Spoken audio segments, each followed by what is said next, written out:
출애굽기 3장 10절 말씀입니다. 다 같이 한 목소리로 함께 읽습니다. 이제 내가 너에게 내 백성 이스라엘 자손을 애굽에서 인도하여 내게 하리라. 아멘. 앉으십시오. 우리가 계속해서 뜻을 정하여라고 하는 큰 주제로 두 주에 걸쳐서 하나님의 말씀을 좀 살펴보았습니다. 그래서 아브라함이라고 하는 그 인물을 통해서 우리는 순종에 대해서 생각해 봤고요. 그 다음에 지난주에는 요셉이라고 하는 그 인물을 통해서 정결이라고 하는 그 말씀에 대해서 우리가 생각을 해 보았습니다. 그리고 이제 오늘은 우리가 모세를 이제 통해서 모세의 삶을 통해서 충성이라고 하는 그 의미에 대해서, 그 충성이 과연 어떤 것인지에 대해서 좀 생각을 해 보도록 하겠습니다. 오늘 우리가 읽은 출애굽기 3장 10절 말씀에서 우리가 유심히 살펴볼 말씀은 내가 너를 보내어 라고 하는 그 말씀입니다. 저는 감히 우리가 교회 생활 그리고 우리가 신앙생활 하면서 우리가 신자로서 충성의 의미는 바로 내가 너를 보내어 라고 하는 이 말 속에 함축되어 있다라고 말씀을 드리고 싶습니다. 오늘 본문의 주인공은 저와 여러분들이 너무나도 잘 알고 있는 위대한 신앙의 위인 모세라고 하는 그 사람입니다. 모세가 하나님의 충성된 종이라고 하는 데는 아마 큰 이견이 없을 것 같습니다. 성경은 하나님께서 이 충성된 종 모세를 얼마나 특별하게 대했는지를, 그가 얼마나 충성되었으면 하나님께서 이 사람을 얼마나 특별하게 대했는지를 몇 군데에 걸쳐서 이렇게 밝혀주고 있습니다. 그 특별함의 첫 번째는 모세는 하나님과 얼굴을 대면했던 사람이라고 성경은 말을 합니다. 신명기 34장 10절이 그 내용인데요. 그 후에는 이스라엘의 모세와 같은 선지자가 일어나지 못하였나니 모세는 여호와께서 대면하여 아시던 자요라고 말을 합니다. 그러니까 하나님과 얼굴을 맞대고 있었다라고 얘기를 합니다. 그런데 단순히 그냥 얼굴을 맞대고 그냥 묵묵히 있었던 것이 아니라 하나님께서 직접 모세에게 말씀하셨다라고 성경은 말을 하고 있습니다. 민수기 12장 8절 말씀이 그 내용입니다. 그와는 내가 대면하여 명백히 말하고 은밀한 말로 하지 아니하며 그는 또 여호와의 형상을 보거늘 너희가 어찌하여 내 종 모세 비방하기를 두려워하지 아니하느냐. 하나님께서 얼굴을 보고 대면해서 직접 말씀하시고 모세는 또 그 하나님의 형상을 보았다라고 하나님께서 직접 밝혀주고 계십니다.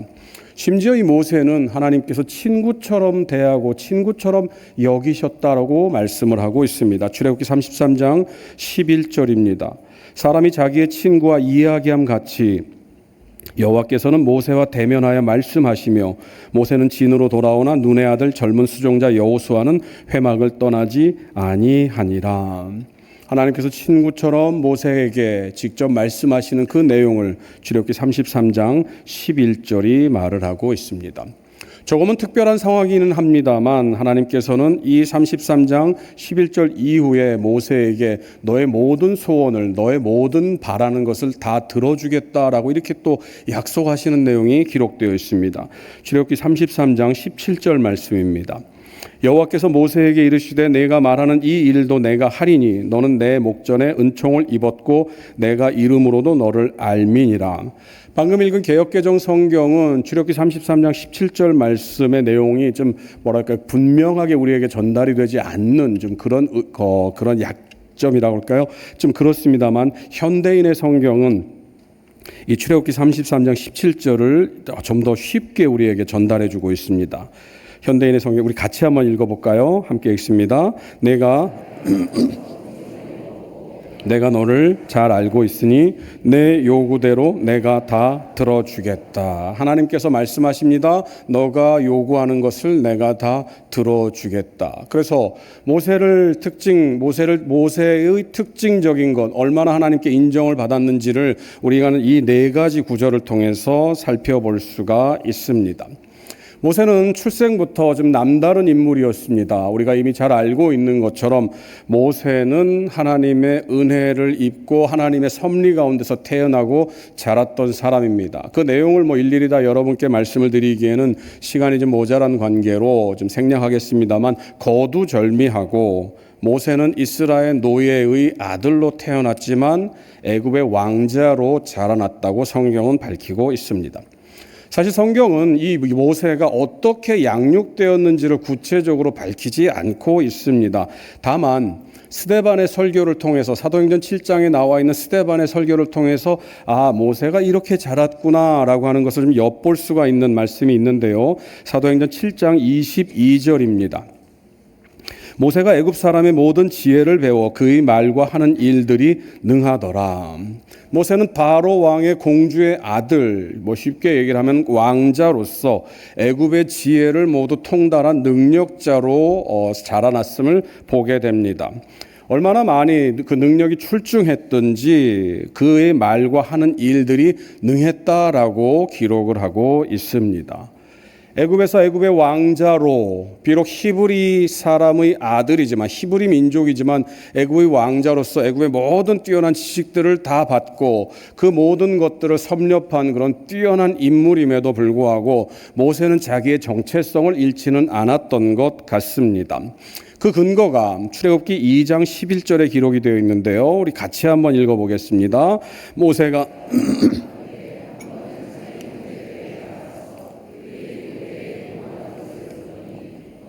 애굽 사람이 한 히브리 사람 곧 자기 형제를 치는 것을 본지라. 바로의 공주의 아들로 자랐지만 모세는 말씀드린 것처럼 자신이 누구인지를 알았던 것 같습니다. 그래서 방금 읽은 출애굽기 2장 11절 말씀을 보면 자기 형제들에게 나가서라고 얘기를 합니다. 자기 형제들에게 나가서라고 하는 이 출애굽기 2장 11절의 말씀을 보면 그냥 어느 날 갑자기 모세가 문득 그냥 한번 구경이나 해볼까라고 하는 어떤 그런 의미를 우리에게 전달하는 것 같습니다. 그런데 출애굽기 2장 11절에서 말하고 있는 한번 나가서 자기 형제들을 본다고 하는 이 표현을 사도행전 7장에서 스데반은 좀 더 그 의미를 분명하게 우리에게 전달해주고 있습니다. 사도행전 7장 23절 말씀입니다. 나이가 40이 되매 그 형제 이스라엘 자손을 돌볼 생각이 나더니. 출애굽기 2장에서 모세가 한번 그 형제들, 그 백성들을 보러 나갔다라고 하는 그 의미는 모세가 이제 어느 장성한 나이가 돼서, 정확하게는 40살이 돼서 이제 자기 백성들, 자기 동족들을 돌봐야겠다라고 하는, 자기 동족들에게 뭔가 일을 해야겠다라고 하는 그런 마음이 들었다라고 성경은 밝혀주고 있습니다.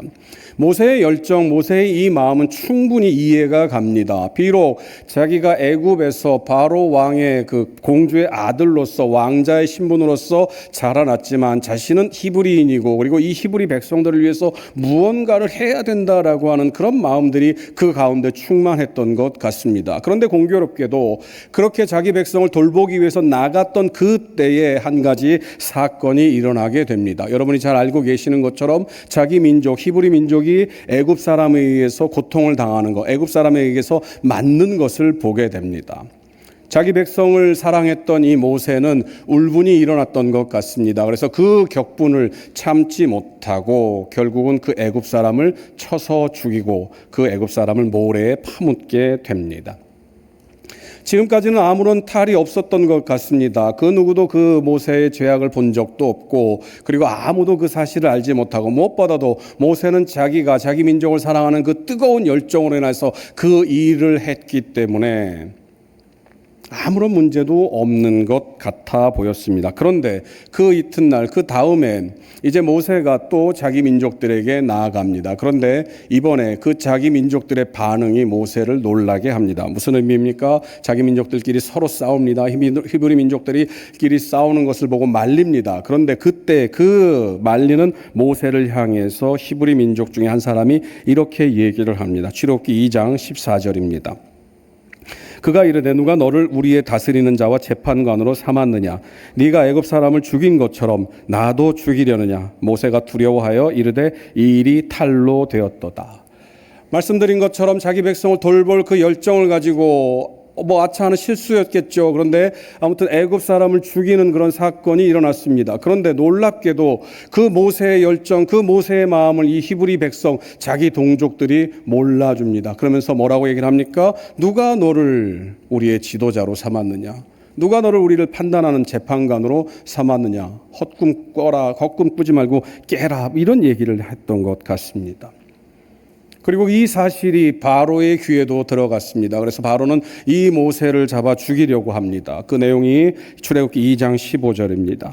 바로가 이 일을 듣고 모세를 죽이고자 하여 찾는지라 모세가 바로의 낯을 피하여 미디안 땅에 머물며 하루는 우물 곁에 앉았더라. 미디안 광야로 목숨을 부지하기 위해서 피난을 떠났습니다. 그리고 그 미디안 광야에서 미디안 땅의 제사장 이드로라고 하는 사람을 만나고 그 이드로의 사위가 됩니다. 성경은 이 이드로의 사위가 돼서 이 이드로의 사위로서의 삶을 살았던 기간을, 모세가 그 광야에서 양을 치며 살았던 기간을 40년이라고 밝히고 있습니다. 그 근거가 출애굽기 7장 7절인데요. 그들이 바로에게 말할 때에 모세는 80세였고 아론은 83세였더라. 자, 여러분 정리를 좀 해보겠습니다. 모세가 이제 40이 됐습니다. 그래서 자기 동족을 돌볼 생각이 났는데 거기서 애굽 사람을 죽인 죄로 말미암아서 광야로 피난을 떠납니다. 그리고 그 피난 생활을 하고 그 다음에 이제 그 40년의 세월이 지난 뒤에 80세가 되었을 때 비로소 바로 왕에게 갈 수가 있었습니다. 그래서 하나님이 부르시는 그 나이 때까지 모세는 40년 동안을 광야에서 목자로서 세월을 보냈다라고 하는 것입니다. 여러분 한번 생각해 보시기 바랍니다. 앞서 모세는 애굽의 모든 지혜를 통달한 사람이라고 기록을 하고 있습니다. 지혜를 통달하고 그렇게 자라왔는데 이제 그 사람이 40년 동안 광야에서 양을 치는 목자로서 살았을 때 과연 어떻게 변했을까? 40이라고 하는 중년의 나이가 이제 80이라고 하는 노년으로 바뀌게 됩니다. 그럼 여러분 어떻게 될까요? 개인적인 얘기를 해서 좀 양해해 주시기 바랍니다. 우리 교회는 여러분들 아시다시피 이제 그 아프리카에서 온 친구들이 이렇게 몇 명 있습니다. 그리고 영국에서 온 친구도 있는데요. 그러니까 이제 제가 영어로 이제 그 친구들하고 뭐 이렇게 보면 성도님들이 보면 목사님 가서 얘기 좀 하세요 그런다고요. 그래서 가서 얘기를 합니다. 근데 여러분 제가 하는 얘기가요 별거 없습니다. 이제 밥 먹었냐? 지난주에 잘 지냈어? 뭐 그게 다 합니다. 그리고 빨리 그 자리를 떠납니다. 왜요? 더 이상 할 얘기가 없어가지고요. 그 전에는요, 여러분, 한국에 오기 전에는 그래도 그냥 미국 사람들하고 이렇게 뭐 한 10분, 20분 얘기를 할 거리가 있었거든요. 근데 지금은 못 합니다. 왜? 다 까먹었기 때문에요. 다 까먹었기 때문에. 10년 만에 이제 다 까먹었습니다.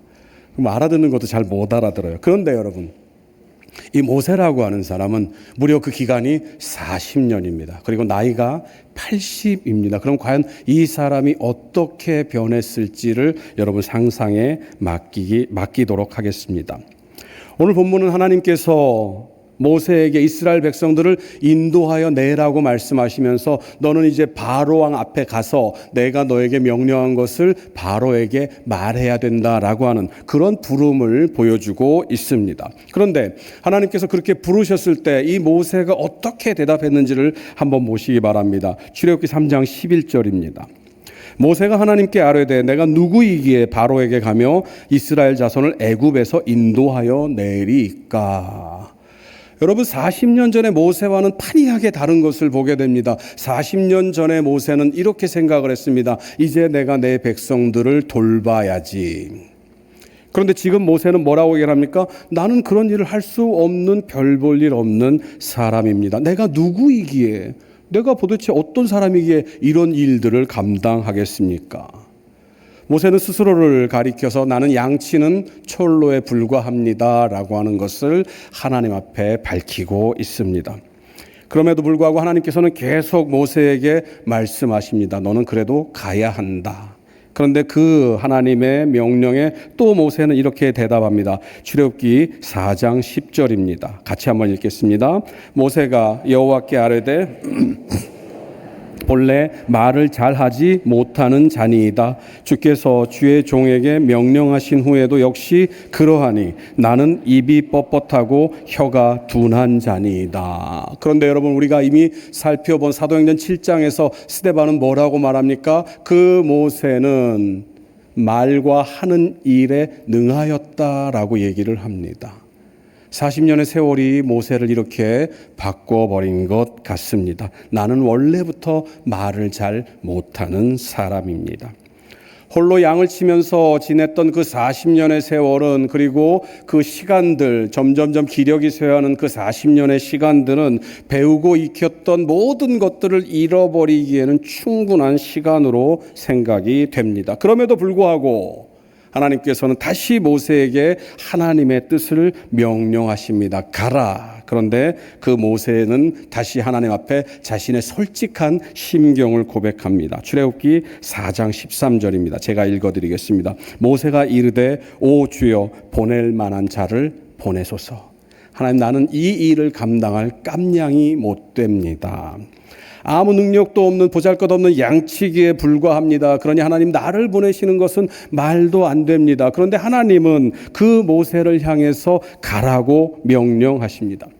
출애굽기 3장과 4장의 이 에피소드를, 이 내용들을 보면은요, 하나님께서는 모세를 부르시고 모세는 못 가겠다 발버둥을 칩니다. 그런데 하나님께서 등을 떠밀면서 가야 돼 해서 결국은 모세가 마지못해 그 길을 간 것처럼 보입니다. 그런데 성경은 뭐라고 얘기합니까? 민수기 12장 7절에서 하나님은 이 모세를 가리켜서 내 충성된 종이다 라고 말씀하십니다. 우리 같이 읽어보겠습니다. 내 종 모세와는 그렇지 아니하니 그는 내 온 집에 충성합니다. 등 떠밀려서 마지못해서 하나님의 일을 감당한 사람인 것처럼 보이지만 실상 이 모세는 하나님 앞에서 충성된 사람이었고 충성되게 하나님의 일을 감당했습니다. 왜냐하면 충성의 의미가 우리가 생각하는 것과는 다르기 때문입니다. 성경 속에서 충성하면은 우리의 머리를 스치는 그런 구절들이 몇 개가 있는데요. 그 대표적인 것이 고린도전서 4장 2절 말씀이 아닌가 생각이 됩니다. 그리고 맡은 자들에게 구할 것은 충성이니라. 이 충성의 개념은 우리의 삶과 이렇게 잘 맞물려 있어서 우리에게 어떤 이미지를 강요합니다. 뭐 그런 거죠. 여러분, 우리는 조선시대를 지나면서 충효라고 하는 그런 사상에 굉장히 익숙해 있는 그런 사람입니다. 그래서 조선시대의 어떤 그런 충신들을 보게 되죠. 그래서 임금의 명령에 충성하고 자기의 목숨까지도 초계와 같이 버리는, 그래서 여러분이 그 대표적인 인물이 누굽니까? 충무공 이순신 장군입니다. 이순신 장군이 어떻게 됐습니까? 여러분, 열심히 정성을 다해서 나라에 충성했는데 어느 날 왕이 불러놓고 너는 이제 백의종군을 해라. 그래서 모든 계급을 다 띄고 일반 병사로 가서 복무를 하게 됩니다. 그런데 이순신 장군은 그 말에 아무런 토를 달지 않고 그냥 그대로 순종합니다. 이게 충성의 면모죠. 그리고 우리나라는요, 여러분, 사회적으로도 이 충성과 굉장히 익숙한 사회입니다. 왜요? 우리는 군사정권을 대대로 경험을 해왔습니다. 그죠? 우리 젊은 친구들은 잘 모를 텐데요. 여러분, 그때는 그냥 그랬습니다. 그래서 당연히 그냥 뭐 그런 것들, 충성. 그리고 이제 우리 군대를 가는데 이제 아마 휴가 나오면은요, 여러분에게 안녕하세요라고 인사 안 할 겁니다. 충성 뭐 이럴 겁니다. 어느 날 갑자기 사라졌다가 나타나도 충성 이러면서 그게 너무나도 익숙합니다. 우리는. 그리고 그 충성의 이미지가 우리 가운데 뭐라고 말은 하지 못하지만 그런 이미지들이 우리에게 있습니다. 디모데후서 2장 4절은 우리의 이 생각에 쐐기를 박는 말씀입니다. 같이 한번 읽어볼까요? 병사로 복무하는 자는 자기 생활에 얽매이는 자가 하나도 없나니 이는 병사로 모집한 자를 기쁘게 하려 함이라. 그러니까 그 대장 말씀, 하나님 말씀에 잘 순종해야 된다라고 하죠. 그래서 이 두 구절, 맡은 자들에게 구할 것은 충성이니라. 그리고 충성, 부름받은 자들은 자기의 것들을 생각하지 않고 오직 부르심을 주신, 그러니까 부르신 그분의 말씀대로 순종해야 된다, 따라야 된다, 충성해야 된다라고 이렇게 생각을 합니다. 그래서 이렇게 만들어낸 그 뭐라고 말할 수 없는 그 명제는, 말로 표현할 수 없는 그 충성에 대한 그 명제는 늘 우리를 주눅들게 합니다. 우리는 모두 충성된 일꾼으로 불려졌습니다. 그렇게 맡은 자들에게 구할 것은 충성입니다. 그러니 그렇게 불려진 여러분들은 하나님 앞에 충성하며 살면서 하나님 앞에 그냥 우리 모든 것들을 다 내어놓아야 됩니다. 심지어 가정까지도 포기하는 그런 충성이 있어야 됩니다. 그러면 하나님께서 여러분들의 그 충성을 보시고 기쁘게 여기시고 여러분에게 좋은 것으로 함께 하실 것입니다. 라고 하는 설교를 우리가 얼마나 많이 들었습니까? 여러분, 그런 설교를 들으면 그래 나도 이제 충성해야지라고 하는 그런 마음이 들던가요? 아니면 다른 생각이 들던가요? 우리는 대부분 다른 생각을 하게 됩니다. 왜요? 저와 여러분들은 늘 무언가에 매여 있기 때문입니다. 교회에서 무슨 일을 얘기를 합니다. 우리 이렇게 해야 됩니다. 함께 모이십시오라고 얘기를 하면 대본에 딱 걸리는 게 있습니다. 우리 아들, 우리 딸, 우리 집안 형편, 뭐 직장, 아무튼 우리가 매여 있는 것들은 이 말씀대로 충성해야 됩니다라고 하는 것을 막고 있는 것들은 너무나도 많이 있습니다. 그래서 어느 순간부터 우리는 이제 이 충성에 대한 것들, 충성을 요구하면 당신은 충성해야 됩니다라고 하는 이 하나님의 뜻을 말하면 뭔가를 이제 우리가 정의를 내려놓고 그 일들을 얘기를 합니다. 그 무엇인가? 충성에 대한 정의는 이렇습니다. 첫 번째, 저와 여러분들이 생각하는 충성된 종, 정말로 물불 안 가리고 하나님의 일을 감당하는 그 종은 첫 번째는 이렇습니다. 나보다 시간이 많은 사람. 두 번째는요, 나보다 돈이 많은 사람. 세 번째는요, 나보다 더 배운 사람.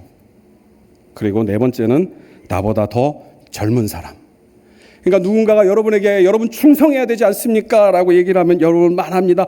난 시간이 없어요. 누군가 여러분에게 충성하면 되지 않습니까? 충성해야 되잖아요. 하나님께서 이렇게 말씀하셨잖아요. 그러면은 말합니다. 나는 돈이 없어요.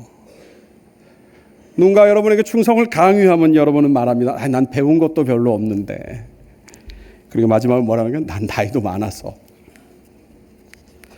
여러분은 이 생각들, 우리가 가지고 있는 이 가치관들은요, 우리의 생각으로만 정의되는 것입니다.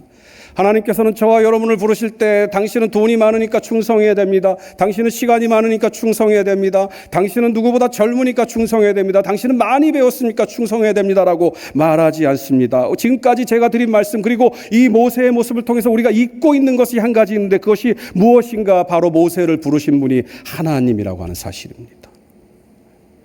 어느 순간부터 저와 여러분들은 충성해야 된다고 하면은 내가 준비가 되어서 내가 무언가를 갖추어야지만, 내가 이렇게 준비가 되었기 때문에, 갖추었기 때문에, 내가 능력이 있기 때문에 하나님 앞에 충성해야지라고 생각을 합니다. 그러면은 그 일들을 우리의 삶 가운데 그대로 적용하면 그런 것들이 갖추어지지 않는 사람은 절대로 충성을 할 수 없다라고 하는 것이죠. 그런데 오늘 모세를 보시기 바랍니다. 모세는 말합니다. 그 이전에 나이가 40이었을 때는 자기는 모든 것들을 갖추었다라고, 하나님 앞에서 충성하겠다라고 그 길로 나갔습니다. 그런데 거기에서 하나님의 역사는 없었습니다. 그런데요, 모세가 이제 나는 아무것도 아닙니다. 나는 가진 것도 없고 나는 그냥 늙은 노인에 불과합니다. 그러니 하나님 보낼 사람을 보내십시오라고 얘기하는 그 모세를 하나님께서는 들어서 충성된 종으로 삼아주셨다라고 하는 것입니다. 여기서 저와 여러분들이 발견해야 할 것은 그 충성의 주체는 누구인가? 충성된 종을 부르고 그 충성된 종을 만드는 그 주체가 누구인가? 그것이 바로 하나님이라고 하는 것입니다. 우리는 많은 경우에 내가 그렇게 해야지라고 하는 생각을 합니다. 그런데 아니라는 거죠. 우리가 가지고 있는 그 충성의 잘못된 생각은 깨뜨려야 됩니다. 충성은요, 하나님이 부르신 자가 할 수 있는 것입니다. 성경 속에서 충성이라고 번역된 헬라어는요, 피스토스라는 말을 씁니다. 믿음의 선진들, 하나님의 뜻을 이루어낸 모든 사람들이 충성된 종이라고 할 때 다 이 피스토스라는 말을 씁니다. 그런데요, 이 피스토스가 가지고 있는 원래의 뜻은 무엇인가? 바로 믿을 수 있다라는 뜻입니다. 신뢰할 수 있다라는 뜻입니다. 성실하다라는 뜻입니다. 무슨 말입니까? 하나님께서 충성된 종이라고 생각해서 그 충성된 종을 부르셨을 때 그 당사자는, 저와 여러분들은 하나님, 나는 가진 것도 없습니다. 나는 배운 것도 없어요. 나는 시간도 없고 나는 또 나이도 많습니다 라고 하는 그 대답을 할 때 하나님은 저와 여러분들에게 말씀하십니다. 내가 너를 믿을 수 있기 때문에 너를 불렀다. 내가 너를 신뢰할 수 있기 때문에 내가 너를 불렀다.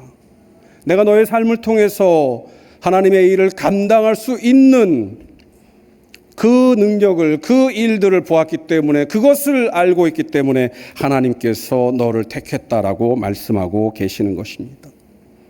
요약하면은요, 여러분, 충성된 종이 된다고 하는 것은 내가 준비가 되어서, 내가 능력이 출중해서 하나님의 일을 감당하고 그래서 어떤 열매를 거두어 드리는 것이 아니라 전적으로 하나님의 주권, 하나님의 선택, 그리고 하나님의 결정에 있다라고 하는 것입니다.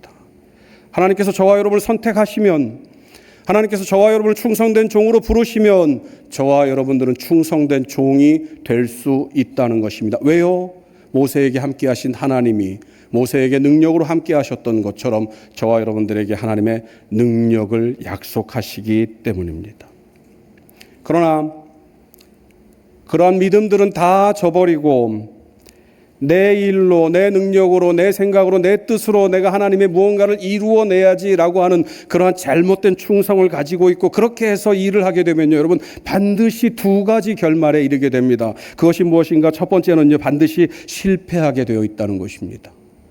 내 생각을 가지고, 내 능력을 가지고, 내 뜻을 가지고 하나님의 일을 이룬다. 여러분, 이런 일은 결단코 있을 수가 없습니다. 여러분, 모세를 보시기 바랍니다. 40이 돼서 자기 백성들을 돌볼 생각이 났습니다. 그리고 그 모세는 온갖 능력을 가지고 그 애굽 땅에서 정말 뛰어난 인물로 평가를 받았던 사람입니다. 그런데 어떻게 됩니까? 그 열정에 못 이겨서 자기 애굽 사람을 쳐 죽였음에도 불구하고 모세가 나타나는 결과는, 모세를 통해서 드러나는 결과는 여러분 실패였습니다. 그 누구도 모세를 인정하지 않았던 것을 보게 됩니다. 그 모세의 충성은 여러분 결국은 자기 만족에 불과했던 것입니다. 여러분, 우리 가운데도 그런 분들이 계실지도 모르겠습니다. 사람들이 떠밀죠. 여러분들을 향해서 당신이 그 일을 해야 돼. 당신밖에 없어라고 얘기를 합니다. 가진 것도 많아요. 그래서 많은 사람들이 여러분이 했던 일들을 통해서 여러분을 칭찬합니다. 그런데 여러분, 그 일 가운데서, 그 일 속에서 하나님이 없으면, 내 욕심, 내 생각, 내 능력, 그리고 나를 드러내기 위한 것이라면 그 일은 반드시 그 끝이 비참하게 되어 있습니다. 그렇게 하나님에 대한 충성을 자기의 생각으로 결정하고 자기의 능력으로 하나님의 일을 하려고 하면은요, 실패뿐만 아니라 그 다음에는요, 모든 것을 포기하게 됩니다. 무슨 말씀이겠습니까? 하나님을 의지하고 의지하지 않고 자기 열심에 충성했던 사람은요, 충실해서 그것을 충성으로 생각했던 사람은 자기의 의도대로 되지 않으면요, 모든 것을 포기하고 맙니다. 여러분, 혹시 질문을 드리는데 여러분 용서하고 그냥 들으십시오. 혹시 여러분들 가운데 그런 분들 계십니까? 열심을 내서 교회를 하고 열심을 내서 충성을 했는데 돌아오는 것들이 뭐 이렇게 비난이라든지 어떤 뭐 그런 것들이 있다고 하죠. 그러면은 어느 순간 돼서 이렇게 얘기를 합니다. 됐어, 다 이제 그만둘 거야. 이제 저도 이 꼴 저 꼴 안 보고 그냥 편하게 그냥 신앙생활 하고 싶습니다. 그냥 이렇게 할래요. 라고 하는 그런 말들. 이게 하나님의 뜻인 것 같다고 얘기를 하죠. 천만의 말씀입니다. 내 능력을 의지한 사람은요, 내 힘으로 무언가를 하려고 한 사람은요, 자기의 뜻이 이루어지지 않게 되면, 그리고 반드시 그것은 이루어지지 않게 되어 있습니다. 그러면 다 포기하고 맙니다. 왜요? 내가 드러나지 않기 때문입니다. 내가 나타나지 않기 때문이죠. 자기 혈기로, 자기 욕심으로, 자기 생각으로 자기의 일을 하려고 생각했던 그 모세는요, 실패를 맛본 뒤에 철저하게 광야로 들어가서 모든 것을 포기하는 삶을 살았습니다. 그런데 놀라운 사실은 그렇게 모든 것을 포기하고 나는 아무것도 아닙니다라고 하는 그 때가 되었을 때 하나님은 비로소 모세에게 하나님의 뜻을 이루도록 명령하시게 됩니다.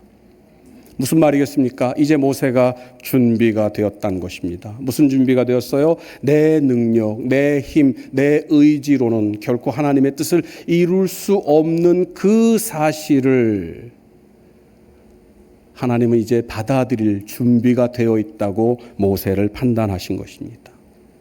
사랑하는 성도 여러분, 충성이라고 하는 것은요, 교회 안에서 그리고 우리가 신앙생활을 하면서 하나님 앞에 충성되어야 한다라고 하는 그 충성은요, 내가 열심을 내서 하나님 앞에 무언가를 이루어내는 것이 절대 아닙니다. 하나님께서 나를 부르셨다라고 하는 그 말씀, 하나님께서 나를 신실한 사람으로서, 믿을 만한 사람으로서 부르셨다는 그 말씀에 복종하는 것입니다. 그러면 우리는 생각하죠. 하나님, 나는 아무것도 할 수 없는데요. 하나님, 나는 가진 것도 없고 지혜도 없고 능력도 없습니다. 그리고 하나님, 나는 무엇보다도 나이도 많아서요, 이런 일들 감당할 수 없습니다. 그러면은 하나님께서 모세에게 하신 말씀을 저와 여러분들에게 하십니다. 왜요? 하나님께서 이렇게 얘기를 하십니다. 출애굽기 3장 12절 말씀입니다.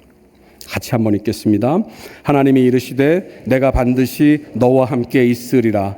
내가 그 백성을 애굽에서 인도하여 낸 후에 너희가 이 산에서 하나님을 섬기리니 이것이 내가 너를 보낸 증거니라. 하나님께서 모세에게 말씀하십니다. 내가 너와 함께 있으리라. 그리고 이 말씀은 오늘날 저와 여러분들에게도 연약해서 주님, 나는 아무것도 할 수 없습니다. 나는 능력이 없어요 라고 하는 우리들의 고백에게도 하나님께서 하시는 말씀입니다. 내가 너와 반드시 함께 있으리라. 계속해서 하나님의 선택을 의심하는 모세에게 하나님은 또 말씀하십니다. 출애굽기 4장 11절 12절입니다. 같이 또 읽겠습니다. 여호와께서 그에게 이르시되 누가 사람의 입을 지었느냐? 누가 말 못하는 자나 못 듣는 자나 눈 밝은 자나 맹인이 되게 하였느냐? 나 여호와가 아니냐? 이제 가라. 내가 내 입과 함께 있어 할 말을 가르치리라. 자신이 무언가 대단한 사람이라고 생각했을 때 모세는 하나님의 충성된 종이 될 수 없었습니다. 그러나 이제 자신이 아무 능력도 없고 자신은 그냥 아무것도 할 수 없는 평범한 촐로에 불과합니다라고 하는 사실을 깨달았을 때 바로서 하나님은 비로소 그 모세를 세워서 하나님의 신실한 종이 되도록 하셨습니다. 그리고 그로 하여금 하나님의 말씀, 하나님의 능력, 하나님의 힘을 줌으로 말미암아서 충성된 삶을 살도록 인도하셨다는 것입니다. 사랑하는 성도 여러분, 모세의 인생은, 모세의 이 삶은 참된 충성을 우리에게 보여주고 있습니다. 광야 40년의 그 모세의 삶을 보시기 바랍니다. 모세는요, 광야 40년 동안 모세가 행했던 것은 하나님의 말씀하신 것을 그대로 이스라엘 백성들에게 전한 것에 불과합니다. 하나님께서 명령하신 것을 그대로 이스라엘 백성들에게 실천한 것에 불과합니다. 나는 아무 능력도 없습니다. 나는 가진 것도 없고, 나는 배운 것도 없고, 나는 말이 짧습니다. 나는 태어날 때부터 그러한 사람입니다. 라고 하는 그 모세를 이제는 하나님께서 들으셔서, 왜요? 하나님께서 그 모세를 충성된 종으로 삼기로 작정하셨기 때문에, 신실한 종으로 인도하시기로 하나님이 믿으셨기 때문에 하나님께서 그 모세를 세우시고 그 모세를 인도하셨고, 그 모세는 하나님의 뜻을 이루어내는 충성된 종이 되었다라고 하는 것입니다. 그 하나님께서는 오늘 이 자리에 있는 저와 여러분에게도 동일하게 말씀하고 계십니다. 저와 여러분들은 모두 하나님을 믿는 그리스도인이라고 얘기를 합니다. 그리고 하나님의 말씀에 순종해야 되는, 따라야 하는 사람이라고 말을 합니다. 그러면 이제 저와 여러분들은 그 말씀에 순종하며 그 말씀에 따르는 충성된 종이 되어야 할 것입니다. 그런데 우리의 마음을 짓누르고 있는 것은 바로 모세와 같은 마음입니다. 그런데 하나님은 이제 모세에게 하신 그 말씀을 저와 여러분들에게 하고 계십니다. 무엇입니까? 내가 너와 함께 하겠다라는 것입니다. 하나님이 함께 하시는데, 하나님이 저와 여러분에게 능력으로 함께 하시는데 우리가 못할 일이 무엇이 있겠습니까? 그래서 어느 날 갑자기 여러분에게 이제 여러분이 그런 마음을 가지고, 그렇습니다, 하나님, 내가 하나님의 말씀에 순종하겠습니다, 딱 했더니 갑자기 여러분이 지혜가 막 팍팍 터져서 어느 날 신학을 공부해서 훌륭한 목사가 되고, 여러분, 그런 일은 절대 일어나지 않습니다. 그냥 여러분의 삶은 오늘과 똑같은 내일이 될 것입니다. 그런데요, 그 평범한 삶이 과연 하나님의 뜻을 이루는 삶이 될 수 있을까? 될 수 있습니다. 왜요? 하나님이 저와 여러분을 충성된 종으로 부르셨고, 하나님이 저와 여러분의 삶을 통해서 하나님의 뜻을 이루어 가도록 만드시기 때문입니다. 사랑하는 성도 여러분, 여러분의 능력을 믿지 마시고 하나님의 능력을 믿으시기 바랍니다. 하나님의 약속을 믿으시기 바랍니다. 모세를 부르신 그 하나님이, 나는 아무것도 할 수 없어요 라고 말하는 그 늙은 모세를 부르신 하나님이 오늘도 저와 여러분을 부르고 계십니다. 그리고 여러분에게 말씀하십니다. 내가 너와 함께 하겠다. 여러분의 그 평범한 삶이 하나님의 뜻을 이루어내는 그 삶이 됨을 믿으시기 바랍니다. 믿으시기 바랍니다. 그 믿음대로 살아가시기 바랍니다. 하나님의 크신 은혜가 여러분과 함께하고 여러분의 삶 속에서 하나님의 뜻을 이루어내는 귀한 은혜가 충만하기를 간절히 소망합니다. 이 시간 함께 묵상으로 기도하겠습니다. 소리를 내서 기도하셔도 되고요. 오늘 말씀 기억하시면서 기도했으면 좋겠습니다. 하나님, 나를 부르셨습니까? 충성된 종 되게 하여 주시옵소서. 이 시간 말씀 생각하면서 1분 정도 함께 다 같이 기도하시겠습니다. 아버지, 주시옵소서. 사랑의 하나님, 감사합니다. 오늘 모세의 삶을 통하여서 우리가 가지고 있는 이 잘못된 충성의 의미를 깨달았습니다. 하나님께서 우리를 충성된 종이라 부르셨으니 능력으로 함께 하시는 그 하나님을 믿고 우리의 평범한 삶 속에서도 하나님의 뜻을 이루어가는 우리 모두가 될 수 있도록 인도하여 주옵소서. 이제는 우리 주 예수 그리스도의 은혜와 하나님 아버지의 크신 사랑과 성령님의 감동, 감화, 충만하심이 하나님의 충성된 종이라 부르심 앞에 겸손히 엎드려 우리의 삶을 통해 하나님의 뜻을 이루어 나가기로 다짐하는 충성된 주의 제자들 머리 위에 이제로부터 영원토록 함께 있을지이다. 아멘.